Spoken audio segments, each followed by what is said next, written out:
ආයිබෝන් ඉතින් හැමෝටම ඔන්න අදත් අපි වීඩියෝ එක කරන් ආවා. ඉතින් ඔයාලට මතක ඇති අපි කලින් වීඩියෝ එක කරා පෘථිවියේ උපත ගැන. ඉතින් පෘථිවියේ ජීවය තිබීමට සුවිශේෂී දායකත්වයක් දක්වන්නේ සූර්යයා. ඉතින් අපි අද කතා කරන්න යන්නේ මොකක්ද කියලා ඔයාලට දැන් තේරෙනවා ඇති. ඉතින් අද අපි කතා කරන්නේ සූර්යයාගේ විස්තර. ඉතින් සූර්යයා ගැන කතා කරනවා ඕගොල්ලෝ දන්න නොදන්න කරුණු රාශියක්. ඉතින් මේක කුඩා ළමුන්ට සහ වැඩිහිටියන්ට වැදගත් වෙන වීඩියෝ එකක්. ඉතින් වැදෙන්න කියලා ආරාධනා කරනවා වීඩියෝ එකේ අවසාන තත්පරය වෙනතෙක් අපිත් එක්ක. ඉතින් අපි යමු වීඩියෝ එකට.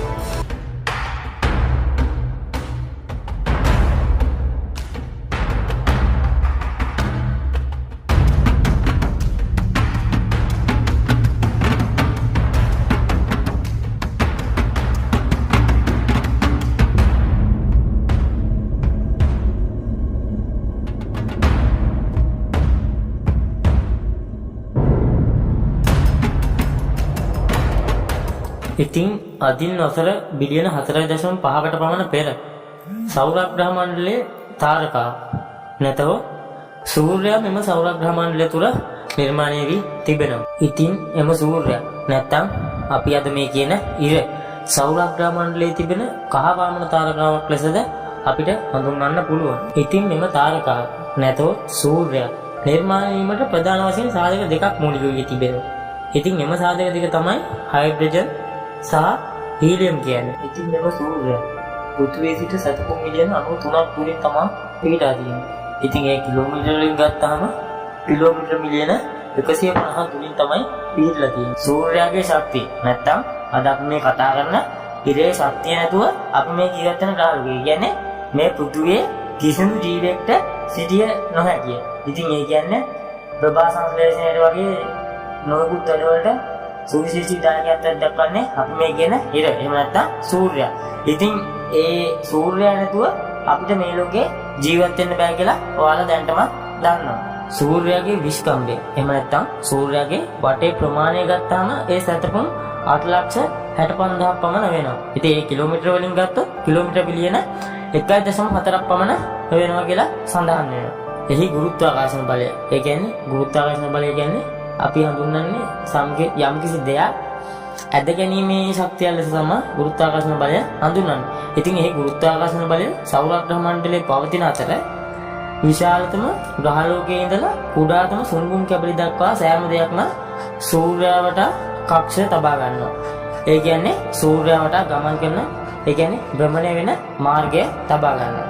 ඉතින් සූර්යයාගේ උණුසුම කොටස ඒ කියන්නේ අපි මේ කියන ඉරේ රස්නියම කොටස තමයි එහි හරය කියන්නේ. ඉතින් හරය කියලා ගන්න අපි එහි අභ්‍යන්තරය. අභ්‍යන්තර කොටසට තමයි අපි එහි හරය කියන්නේ. ඉතින් ඒ තමයි සූර්යයාගේ උෂ්ණය අධිකම කොටස. ඉතින් එහි උෂ්ණත්වය ගත්තොත් එහි උෂ්ණත්වය සෙල්සියස් අංශක මිලියන 15ක් පමණ වෙනවා. ඉතින් මෙම සූර්යයාට බොහොමයක් නම් තිබෙනවා. ඉතින් ඒ නම් වලින් අද අපි කීපයක් කතා කරමු. ඉතින් අපි දැන් කතා කරලා සූර්යයා කියලා. ඒතකොට සූර්යයා ඉර සෝල් සන් එවැනි නම් රාශියකින් අපි සූර්යව හඳුන්වනු ලබනවා. ඉතින් සූර්යයා පුරාණ ග්‍රීක මිත්‍යා කතාවල කියන්නේ පළවෙනි ග්‍රීක මිත්‍යා කතාවල සූර්ය දෙවියන් ලෙසද හඳුන්වා තිබෙනවා කියලා අපට දැනගැනීමට සාක්ෂි තිබෙනවා. ඉතින් මෙය හෙලියෝස්ෆියර් සහ හෙලියෝ යන භූකම්පන විද්‍යාව වෙන යෙදුම් සඳහාද ඔහුගේ නම ලබා දී ඉතාමත් සුවිශේෂී දායකත්වයක් ලබා දීලා තිබෙනවා. ඉතින් අප දන්නා පරිදි සූර්යයා එහෙම නැත්නම් මෙම ඉරට ජීවය පැවැත්වීමට නොහැකි වූයේ ඇයි? ඉතින් මෙම සූර්යයාට ජීවය පැවැත්වීමට නොහැකි වූයේ එහි තිබූ අධික උෂ්ණත්වය සහ විකිරණශීලී භාවය නිසා තමයි එම සූර්යයාට එහි ජීවය තබා ගැනීමට නොහැකි වූයේ.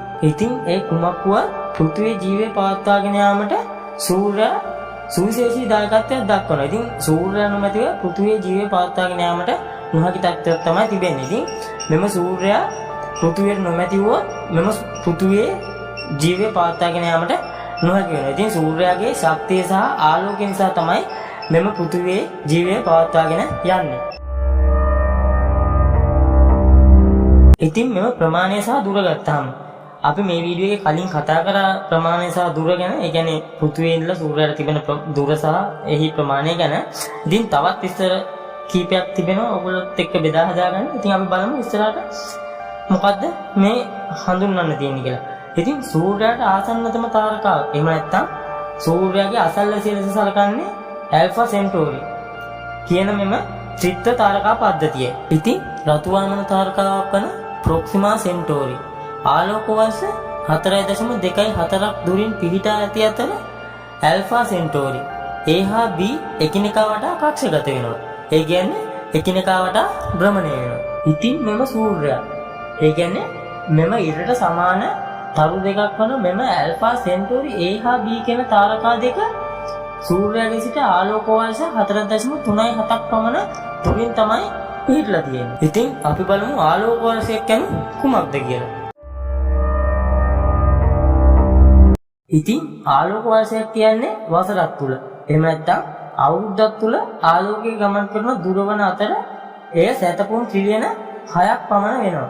ඉතින් ඒක කිලෝමීටර වලින් ගත්තොත් කිලෝමීටර ට්‍රිලියන 9.5ක් පමණ වෙනවා. ඉතින් ඒක තමයි ආලෝක වර්ෂයක් කියන්නේ. ඉතින් මෙම සූර්යයා එහෙම නැත්නම් මෙම ඉරේ ශීරපතය. ඒ කියන්නේ අපි ශීරපතේ පොඩ්ඩක් හැඳින්නුවා. ශීරපතය කියන්නේ සූර්යයා වටා තිබෙන චක්‍රයක්. ඒ කියන්නේ සූර්යයා වටා තරු වලින් නිර්මාණය වෙච්ච පටියක් වගේ දෙයකට තමයි අපි ශීරපතයක් කියන්නේ.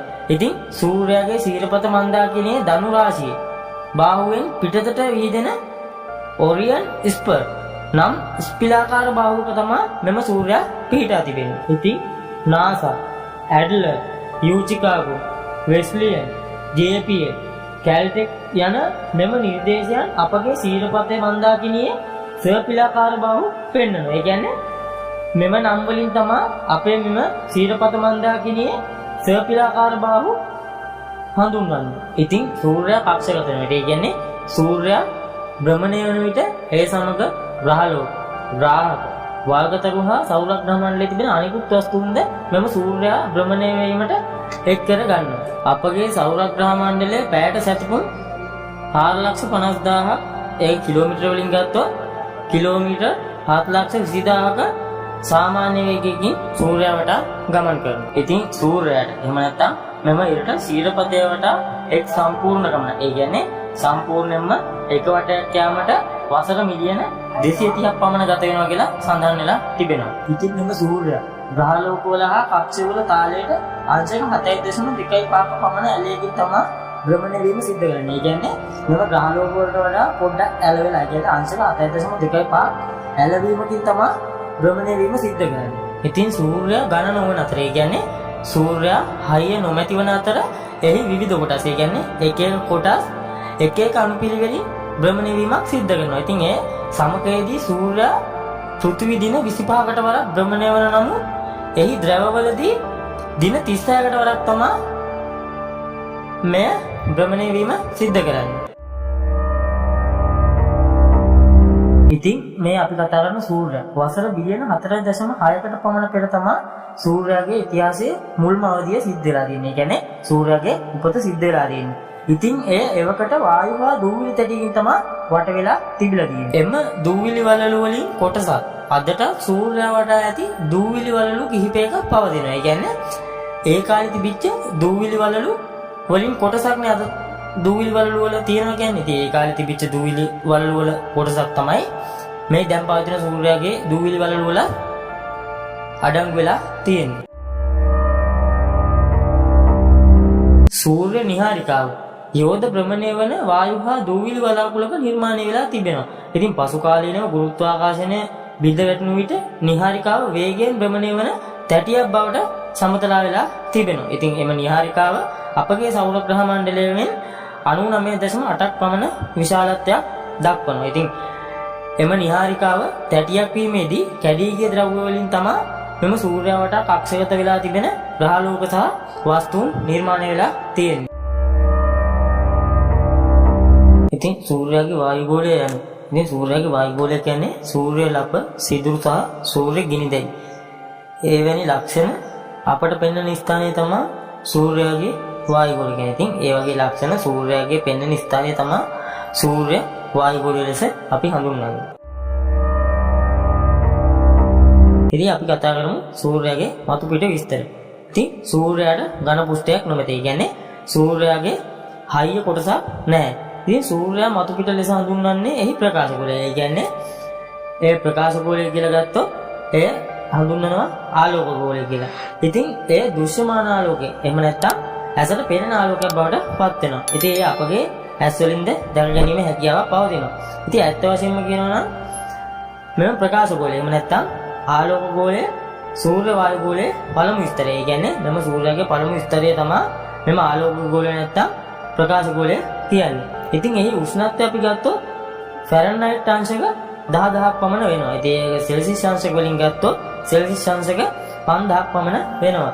ඉතින් සූර්යයාගේ විකිරණ බොහෝමයක් ප්‍රකාශ ගෝලය එහෙම නැත්නම් ආලෝක ගෝලයේ අභ්‍යන්තරයට පැන යාමක්ද සිදු කරනවා අපිට දක්නට ලැබෙනවා. ඉතින් 1859 සැප්තැම්බර් මාස 1 වෙනි දින සූර්ය දැල්ල එහෙම නැත්නම් මෙම අපි කතා කරන ඉරේ දැල්ල නිරීක්ෂණය කළ බ්‍රිතාන්‍ය ජාතික තාරකා විද්‍යාඥ රිචඩ් කැරින්ටන් වෙනුවෙන් මෙම තුම්බක කුණාටුව නම් කරලා තියෙනවා. 1989 මාර්තු 13 වන දින තවත් සූර්ය දැල්ල කියන්නේ මෙම අපි කතා කරන ඉරේ දැල්ල කැනඩාවේ හයිඩ්‍රෝ බේට් ජනන මධ්‍යස්ථානයේ විදුලි බල සම්ප්‍රේෂණයට බාධා කළ භූ තුම්බක කුණාටුව ඇති වුණා. ඉතින් එයින් මිලියන 6ක ජනතාවක් පැය 9ක කාලයක් අන්ධකාරයට අද්දමලා තිබ්බේ. ඒ කියන්නේ එම කුණාටුවෙන් එම ප්‍රදේශයේ සිටි මිලියන 6ක පමණ ජනතාවක් පැය 9ක කාලයක් තමයි අන්ධකාරයෙන් වැසී ගොස් තිබෙන්නේ. 1989 ඒ දැල්ල නිව් ජර්සිහි විදුලි ට්‍රාන්ස්ෆෝමර් දිය කළ ඉතා දරුණු කුණාටුවක්, ඒ කියන්නේ දරුණු රළ කුණාටුවක් බවට පත් වෙලා තිබුණා. ඉතින් 2005 දෙසැම්බර් මාසයේදී සූර්යයාගේ එහෙම නැත්නම් අද අපි මේ කතා කරන ඉරේ එක්ස් කිරණ මගින් චන්ද්‍රිකා භූමි සංනිවේදනය, ඒ කියන්නේ අපි දැන් කියනවා GPS කියලා. ඉතින් ඒ GPS සංඥා වලට මිනිත්තු 10ක පමණ බාධාවක් ඇති කරලා තියෙනවා. ඉතින් අපි බලමු ශනික කර්ම වලට අද අපි මොනවද වීඩියෝෙන් කතා කරන්නේ කියලා.